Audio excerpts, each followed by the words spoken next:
গুন্ডি, এই ছেলেটা কে হয় তোমার? আমার বয়ফ্রেন্ড, মানে আমি বিয়ে করছি। বিয়ে করছো? আচ্ছা, তুমি এটা পছন্দ করো, ভালোবাসো। তোমার বাবাকে? আমার আব্বু এই যে ওরা আমি চিনি তো, আমার এই যে ইনি তোমার বাবা, ওরে তোমার নিতে আসছে। তুমি কি তার সাথে যাবা? আমি ওনার সাথে যাবো। এখন তো তুমি তো প্রাপ্তবয়স্ক হও নাই। একটু দাঁড়াও, একটু ধৈর্য ধরো। আমি প্রাপ্তবয়স্ক হই না, আমার বিয়ে দেবে কেন? তো আপনি কি আপনার মেয়ে বিয়ে দিচ্ছেন? আমি বিয়ে দেওয়ার দিকে আমি ছেলেও আছে, বিয়ে না করতে থাকবে আমার বাড়ি থাকবে।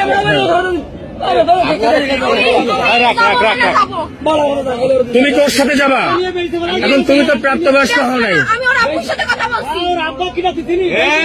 ও নাম্বার আমি তুমি ওর কপালে সিঁদুর দেওয়া আছে। আরে মুসলমান, মুসলমান এখন মেয়ে দিচ্ছিলাম, তাই মনে লাগছে। তোমার বাসা কোথায়? তোমরা নিতে আসছো? এরা যদি এখন তোমার মায়েরা পুলিশ